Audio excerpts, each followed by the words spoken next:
We continue now at the top of Daf Yomi Gemara Meseches Avodah Zara. This is Avodah Zarah Daf 10b. On the previous summit, Antoninos asked Rebbe for advice, and Rebbe would always answer in a cryptic fashion. And so the Gemara now continues and asks, "V'lei malei meimar behedja." Why didn't you just tell him explicitly the answer to the question? And the Gemara says to that, "Amar shami chashuvei Romi mitzarulei," because he said, "I'm afraid that maybe the important people of Rome will hear the answer I'm giving, and they're going to bother me." V'lei malei belachash. So the Gemara says, "Well, why didn't he just whisper it to me? He should say it quietly." And the Gemara says to them, "Misham dechsiv," because it's written in the pasuk. It says, "Ki of hashamayim yolech es hakol." It says that the birds of the heavens, they're going to take the rumors. That's a pasuk in Koheles, and therefore he had to be extra careful. And the Gemara continues, "Havaleahu barata dishma gira." So Antoninus had a daughter, and her name was Gira, ka'avde isura, and she committed some kind of illicit relationship, some kind of adultery. And so Shadar le gargira, so he sent a gargira, which is a rocket plant. He sent that to Rebbe. Rashi explains, Shadar le Antoninos le Rebbe. Antoninus sent Rebbe Esav sheshmo gargira, this plant, this grass that's called gargira. The Haven Rebbe, and so Rebbe understood what that message was. Mali Esav has that, what do I need this grass for? V'adai simonahu d'shalach li. He's obviously sending me a message. Gargira means nigra v'nimshach leiv gira. It means the gira has been drawn after into some kind of relationship. Im hanawafim, she's committed some kind of adultery. He understood that's what the gargira, that's what the message was. And so the Gemara continues again, Shadar le gargira, so Shadar le, so he sent back to him, Rebbe sent back to Antoninus kuzbarta, he sent back to him, that refers to coriander, and Rashi says, Shadar le kolomar shechot habas, that was a sign of kill your daughter, kos barata, that's the idea of kuzbarta, you should shechter, kill your daughter. Shtei milos, you're supposed to divide that up into two words. And so again, that's the idea. That was the message that Rebbe sent to Antoninos. And so then, Shadar le, so then Antoninus sent back to him karti, which is, he sent back to him leeks, and that was also a message. Rashi says, Hadar Shadar le Antoninus karti, kolomar imkain, if I kill my daughter, I'm not going to have any children. And so Shalach le chasa, so then he sent him chasa. And Rashi says, Hadar Shadar le chasa le tuga belaz, it refers to lettuce, kolomar chosa lo. He said, okay, in that case, have mercy on her and do not kill her. And the Gemara continues, Kol Yom, every day, have a Shadar le dava pricha, he would send crushed gold. Antoninus would send crushed gold to Rebbe, b'matart in large sacks, v'chiti apumai, when there was wheat on the top, so if anyone would look, they would think he was just sending wheat. Amar Lui said to them, Amtu chiti l'Rebbe, bring this wheat. He said to the messengers, bring this wheat to Rebbe. Amar le Rebbe lo tzrichna, so Rebbe said, I don't need it. It's li tuva, I have plenty. Amar, he said, Lahavu l'man de basrach, it should be for the one who comes after you, for your descendants. Diyahavi l'basroi, dasu basrach, they'll give to their descendants. Udasi minayu nepok alayu, the idea over there is they'll be able to use that in order to pay the taxes that are going to be in the future. Rashi says, Udasu minayu nepok alayu, hayotzin mibonecha yotziu hotsos l'malchus romi. Those who come from your children, your descendants, they're going to spend money, they're going to need to pay taxes to the kings of Rome, home den acharai, the ones that will take over from me. That's what this money is for. It's in order that your descendants should essentially be able to pay the tax to my descendants. And the Gemara continues, there was a cave, there was like a tunnel that went from his house, from Antoninus' house, to the house of Rebbe. Every single day, he would bring two servants, and he would make sure to kill these servants that went with him, because they shouldn't know that he was visiting Rebbe. He would kill one at the entrance to Rebbe's house, and one he killed by the entrance to his house. And Amar Lei, he told Rebbe, when I do come to you, I don't want anyone to be there. No one should know that I'm coming to you. One time he came to Rebbe's house and he saw that there was someone there. Rabbi Chanina bar Chama was sitting over there. Amar, he said, Lo amina lach, didn't I say to you, that when I come to you, nobody should be here? Amar Lei, so Rebbe said to him, Leis din barinish, this is not even a person, this person is like an angel. And so the Gemara continues, Amar Lei, so Antonino said to Rabbi Chanina bar Chama, go tell that servant that's by the entrance to Koim Velesi that he should come. Of course, that Eved was already dead. He was essentially testing to see really if Rabbi Chanina bar Chama was in fact like a malach. Also, Rabbi Chanina bar Chama went to Ashka Chedav Katel. He found that this person was killed. Amar, he said, Hey Chiyavid, what should I do? If I'm going to go and tell him that he's killed, that he's dead, Ein Meshivan al Kalkal, you're not supposed to bring back a bad message. Ashbekei ve'ezel kamizal zalinan b'malchusa. If I just leave him and go, then I'm disrespecting the king. And so boy rachmela, so he davened va'achyeh, and he brought him back to life. V'shadri, and then he sent him. And so the Gemara says, Amar Antoninos then said, Yodana, I know that Zute de Ispechu Mechai Meisiv, even the smallest among you can bring the dead back to life. Miu, nevertheless, I continue to give you the same instruction. When I come, nobody else should be there. It should be nobody knows that I'm coming to you. And the Gemara continues and explains what Antoninos did when he visited Rebbe. Kol Yoma have a mishamish l'Rebbe. Every single day that he would come, he would actually serve Rebbe. Machile, mashkile, gave him food, he gave him drink. Ki have a boy Rebbe l'mesak l'puria, have a gochen kame puria. When Rebbe wanted to go up to the bed, he would bend, he would crouch before the bed so that Rebbe could climb up on top of him. Amar Leni said, Saki lave l'puria, go on top of me to go to your bed.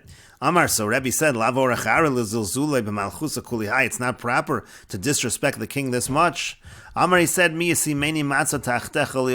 should be like a mat beneath you in the world to come. And the Gemara continues, Amar Lei, he said to him, Antonina said to Rebbe, Asina li alma dasi, am I going to merit the world to come? Amar Lei, so Rebbe said to Antonina, yes, you will merit the world to come. Amar Lei, so Antonina said to Rebbe, Vaksiv lo yesar leveis Esav, but doesn't it say in the pasuk, there's not going to be a remnant from the house of Esav? I'm from the house of Esav. And so he answered him, no, that's ba'osa ma'isa Esav. That's only when you're doing the deeds of Esav, but you're not doing the deeds of Esav, so you will merit the world to come. And the Gemara continues, Tanya Nami Hach, we have a brisa that supports this. Lo yasard lebeis Esav. The pasuk says again, there won't be a remnant for the beis Esav. Yachol akol. I might think that's for all of it. Talmud Lomer, the pasuk says lebeis Esav ba'osa ma'isa Esav. Again, it says lebeis Esav. It means only those who are acting like Esav. And the Gemara continues. So Amar Lei said to him, Vaksib, but isn't it written in the pasuk? And this is a pasuk in Yechezkel, Shama Edom Malcheha v'chol Nesiya. It says that over there in Gehenim, that's where the kings of Edom are. Amar Lei said to him, Malcheha v'lo kol Malcheha means it's kings, but not all of the kings. Kol Nesiya v'lo kol Sareh means all of the Nesiyim, but not all of the officers. And the Gemara continues, Tanya Nami Hachu, we have a brisa that supports this, Malcheha v'lo kol Malcheha, again it means it's kings, not all of its kings. Kol Nesiya, all its leaders, v'lo kol Sareh, not all of its officers. And the Gemara continues, Malcheha v'lo kol Malcheha, when it says not all of the kings, prat l'Antoninos, means to say it's to exclude Antoninos ben Asvirus, meaning Antoninos, he did merit the world to come. And when we say kol Nesiya v'lo kol Sareh, when we say all the leaders and not all the officers, prat l'Ketia bar Shalom, that excludes Ketia bar Shalom. Ketia bar Shalom, he also merited the world to come. And the Gemara says, Ketia bar Shalom, what exactly is the story with Ketia bar Shalom? The Gemara says, Dahu Kesara Dahavasani Lihudai, there was a certain Caesar that hated the Jews. Amar Lu L'chashiva de Malchus, he said to the most important members of his kingdom, Misha'ala lo nima baraglo, let's say somebody has like a wart on his foot, Yikte'ena v'yichya, should he cut it off and live? O yanichena v'yitztar, should he leave it there and be in pain?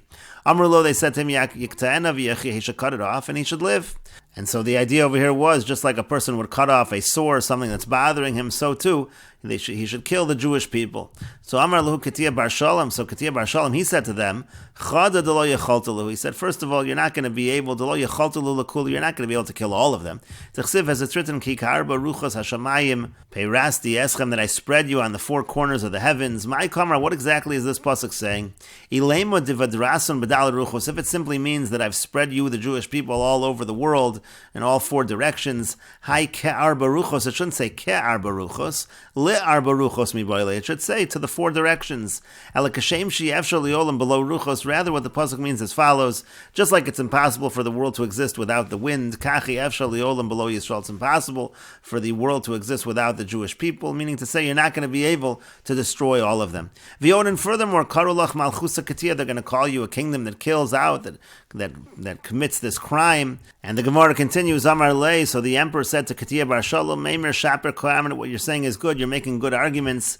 Miyukol de Zachi l'malka, but nevertheless, anyone who defeats the king in an argument, Shadu Lei l'kemunya chalila, we throw such a person into a house full of ashes. And the Gemara continues, Kad habanaktan le'va'azlan, so when they were taking Ketia bar Shalom to his death, Amra le ahi matronisa, so a certain matron, she said to him, Evai le le'ilfa da'azla below michsa. Woe is to the ship that goes without paying the tax, and that was an indication that he should have a bris milah. So nafal al reisha du'ur l'sei katle, so he fell by the top of his foreskin and he cut it. Amarni said, Yohavis michse, I've given the tax. Cholfis v'yavris, now I will pass through and enter. Kikashadule, when they were throwing him into this house of ashes, Amar, he said, Kol nichsoil Rabbi Akiva v'chaveirav. All of my property should go to Rabbi Akiva and his colleagues. Yotzer Rabbi Akiva v'darash. Rabbi Akiva went out and he darshaned v'hoya li'aron u'levonav. It says in the pasuk, it's for Aaron and his sons, and the idea is mechzel li'aron u'mechzel levonav. The idea is that half of it goes to Aaron and half of it goes to his sons. And Rashi explains, first below Michsa, you're going to go without a tax. Kolomar oilecha hoel va'alein aton nerag shalom moltas atzmecha v'sitol chelak imoem. It's if you're being killed because of them, but it's woe is to you that you haven't had a bris milah, and you should at least take their portion. In other words, you should take a portion in the world to come together with the Jewish people if that's why you're being killed.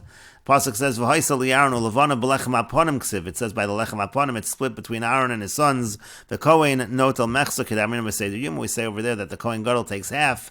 V'notel chala achas mishtei chalo shel atzeres. He takes one chalo from the two chalos of atzeres. V'yarbo chamish mima'isa lechem aponim. He takes 4 or 5 from the lechem aponim. V'hasam mefarish la depalogi. Over there they explain that it's half. The point is v'hachanami here also hishva osi neged kulon shehizkir shemi levad. Here also Rabbi Akiva was saying, he's equating me to all the rest of them, just like the Kohen Gadol is equated to everybody else because he's mentioning my name together with everybody else. He's saying Rabbi Akiva v'chaveirav. And the Gemara continues, Yotzta Baskol v'yamr, then a Baskol came out and said, Katir bar Shalom mizuman l'chayo olam haba, the Katir bar Shalom, he is ready for the life in the world to come. Bacha Rebbe, and Rebbe cried, v'yamr, he said, Yesh kono olama b'sho achas, there are some people that they get their world, they get the olam haba in one moment, v'yesh kono olama b'kam hashanim, and some, it takes several years. And the Gemara continues, Antoninos Shimshei l'Rebbe. Antoninos served Rebbe, like we said, and Adarchon Shimshei l'Rav. Adarchon would serve Rav. And the Gemara continues, Kishachav Antoninos. When Antoninos died, Amar Rebbe, Rebbe said, Nisbar de Chavila, the bundle has been undone, meaning to say he had a close relationship with Antoninos, and that was over. And Kishachav Adarchon Amar Rav. And similarly, when Adarchon died, Rav said a similar idea. And we will continue with this discussion in the next video on Daf Yud Aleph Amud Aleph.